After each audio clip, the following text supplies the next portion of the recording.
Good morning. I wanted to take an opportunity this morning to go over JPMorgan Chase's earnings. As we could see from the press release, they beat expectations by 10 cents per share, which is pretty good. They have had a history now. This will be their second consecutive earnings beat after a pretty tough 2014. Interestingly enough, they are conservatively projecting good earnings growth going into 2016 and 2017.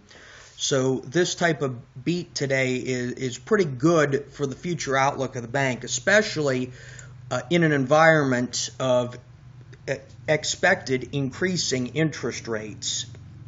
I didn't get any cash flow information yet off of the press release. And typically I don't for banks. And obviously we don't have any stock reaction just yet since we are pre-market this morning.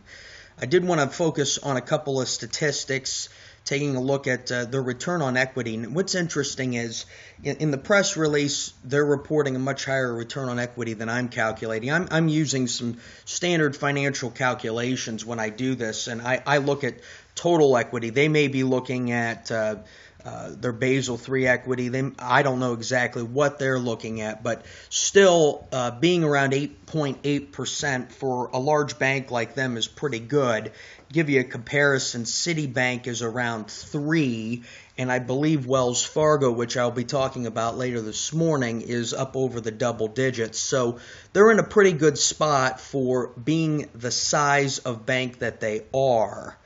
Their earnings, the trailing 12-month earnings are clearly also improving. Like I said, they had a very tough 2014. Moving to revenue, and I'll focus more on trailing 12-month revenue. Again, it's been up from that rough year that they had early in 2014. Nothing really earth-shattering on the revenue side. I think that JPMorgan, interestingly enough, this company I've advocated in the past because of cheap price to forward earnings valuations.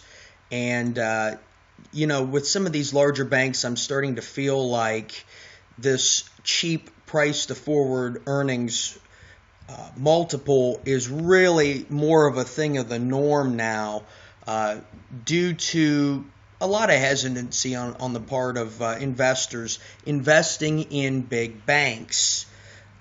Taking a look down the road, I want to go back again and look at this outlook. Considering that they're 2 for their last 4 quarters in earnings, I'd be a little more comfortable if they were 3 out of 4, sticking with these forward earnings projections. And keep in mind, this chart is based on the next 12 months or the next 4 quarters of earnings projections. But they're definitely on their way. Solid beats in the last 2 quarters. And finally, I just want to take a look real quick at leverage. This is a common pattern that we're seeing amongst big banks, and that is deleveraging. JPMorgan Chase went from an 11.3 debt to equity ratio in Q1. The latest now puts them at 9.1, which, to give you an idea, is down significantly from 9.93 a quarter ago.